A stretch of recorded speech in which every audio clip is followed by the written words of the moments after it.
Just heard the G-Men play tonight. Here's a recap of what went down in the rest of the division. The Cowboys lose to the Packers. The Eagles and Redskins both get a win, beating the Bills and Redskins respectively. So here is how the NFC East stands right now. Washington and Philly are tied for first at 6 and 7, followed by the Giants, then the Cowboys. Eric Allen, deja vu. Yes. Right? Who is now in control of the NFC East this week? Well, this week. Just like last week for me, I'm going to still stay with the Redskins. Got a big win on the road, which is important. Yeah, got a big win on the road, which is important. Jordan Reed, one of the better tight ends in the National Football League, particularly the NFC. And then they have Deshaun Jackson, and they've been able to, with Deshaun Jackson, spread the field out a little bit. Being able to capitalize with another player in the red zone, which is crucial. They win time possession for the most part. I love their back-end play. I think they have tremendous availability of nickels and dimes, and this is a passing league, so you need to be solid on the back end. They continue to throw different guys out at corner, at nickel, and have success. I think one thing that's been overlooked defensively is Hall's move to safety. I mean, he's done an outstanding job. Usually when a corner goes to safety, you worry about the run support, but you see him sticking his nose in the mess and making sure guys are lined up correctly, so you don't fear that big, miss on the back end in crucial times, which is extremely important when you're talking about a division that is relatively weak, a division that, you have to have 2 or 3 things that you need to come to the ballpark with every single week, and it needs to be dependable. And again, I think Deshaun Jackson is going to be a guy later in the next couple weeks who's really going to help Jordan, help Cousins become a threat downfield. And then the other teams, the Giants, I mean, they have a Super Bowl winning coach and a quarterback, but they don't really have the rush that we know the Giants need to be a Super Bowl contender to protect that back end. They're last in almost every category on defense. Don't really have a running game. Haven't developed a number 2 receiver outside of Odell Beckham. Only have 15 sacks going into Monday night's game. That's not Giant Super Bowl type of run. And then the Philadelphia Eagles. They're becoming a better football team. But you know what? Each of their wins, they've lost time possession. They lost yardage. They really haven't developed any receiver that you really are threatened by. The running game that's what they do, but they don't win time possession. And you're a running team, you got to win time possession. So a lot of question marks about all those football teams, and we're not even talking about Dallas. So for me, again, the Redskins are the team to beat. I think going to win the NFC East. I have no idea whether you're right or not. The only thing that I have an idea are 2 things. Number one, the Redskins, to me, have the easiest road to the division crown. Yep.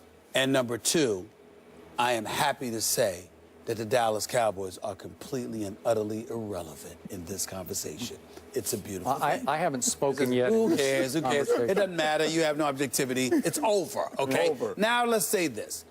Having Buffalo, Philadelphia, Dallas, I just look at the Redskins as being in a position where they should win this division. The fact that Philadelphia has Arizona on its schedule vexes me. The fact that the Giants have the Carolina Panthers and a road game at Minnesota vexes me. The combination of those 2 things working against the Giants combined with that Arizona game working against Philadelphia, which I believe they will lose this weekend.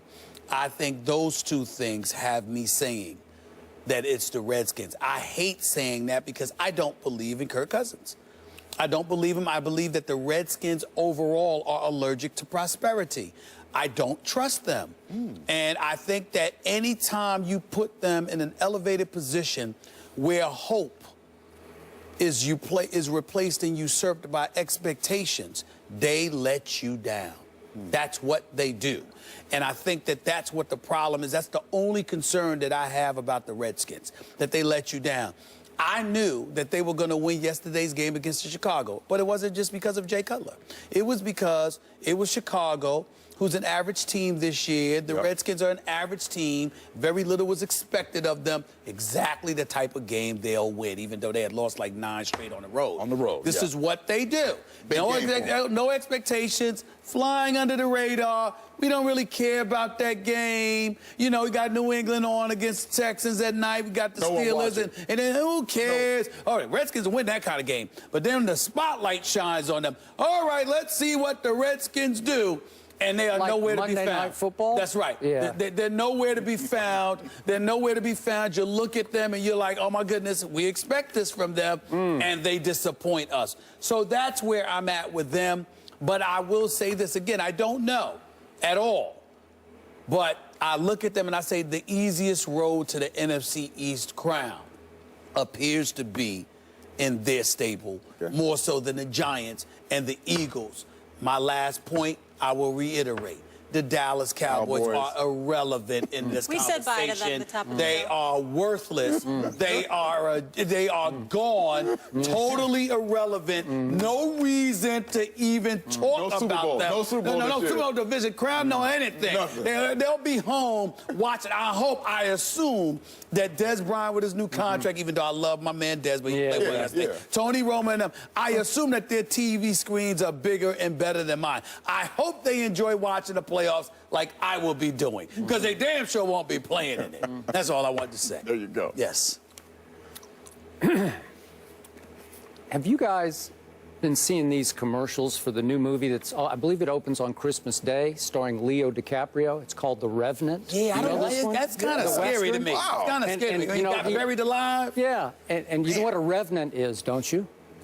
A revenant is somebody who gets buried alive or is nearly dead and who comes back from the near dead. Coming back. So I'm wondering if that's not an omen Coming back. for my Dallas. Could my Cowboys be the Dallas Revenants? Oh, it's a stretch. You know, Stretch. I don't know. I've been thinking about it because, by the way, Leo could win the Academy Award for this First of all, performance. Leonardo DiCaprio is one of the most sensational actors we've ever seen. Yeah. And who on the Dallas Cowboys is like Leo? Well, nobody. They're all actors. I mean, they're all actors in their own way. They're just not as good. I'm going to remind everybody on this panel, the ex-Eagle and the pseudo-Giant fan over there, and the hardcore Giant fan here who is shaking in her boots today because she knows what might be coming tonight, starting tonight at Miami. But we're back to the operative word of this question, which is who's in control of the East? And the obvious answer is nobody is in control of the East. I don't like any of these teams. They're all flawed.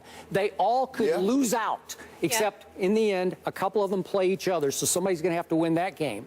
But it is still highly possible that the winner of this division would finish 7 and 9. It is still remotely possible that somehow, someway, my Dallas Cowboys, who've lost 7 down-to-the-wire games that they had a chance to win 7 times, would suddenly see the light and beat the Jets on Saturday night at Jerry World, and then who knows, maybe go to Buffalo. Bills are starting to reel. Maybe they've started to quit on Rex Ryan. Right. Who knows what could happen there? And then come home and beat the Redskins the final week. And guess what? That would make the Dallas Cowboys, wait a second, if I got my math right, that would make them 4-2 in the division. They would be 4-2. They would have easily the best division record. So if somehow, some way, they tied with the 7 and 9 team, they would run away with the tiebreaker here. Who are they going to win Run with? away, huh? Personnel-wise, I mean, I don't know. Is Romo coming back? But you say that. My defense is still the best defense in the division. They played the heck out of Aaron Rodgers yesterday. Until finally they just crumbled because they were on the field 2 times. Did you see the time of possession? It was 38 minutes to 22 minutes. Because Matt Castle could not convert on 3rd down, thanks in large part to Des Bryant. What's wrong with you, Des? What happened yesterday? Yeah, one catch. May I ask you a question? Just catch it. One catch. They don't have, Eric, personnel-wise, they're just not there. Eric. Oh, yeah, you got it. I got to ask you. I have a question. You got it. It's just a question. Yeah. Skip Bayless, the thing that really amazes me about you is this. You're negating the fact that they play each other. Well, like, for example, much. Not very much. The Eagles, okay, they have the Redskins and the Giants on their schedule. The Giants have the Eagles on their schedule. Okay, the Redskins. I did it last night. There's ways that it would come out where if Dallas wins its last 3, but that's why I was they could asking. tie with Philly at 7 and 9. But that's why I was asking you. Okay.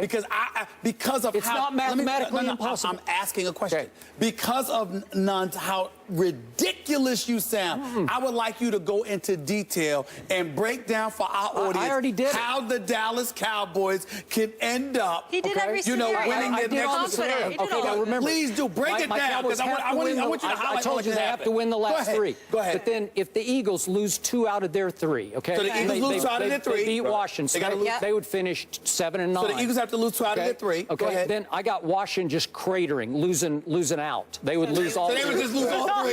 So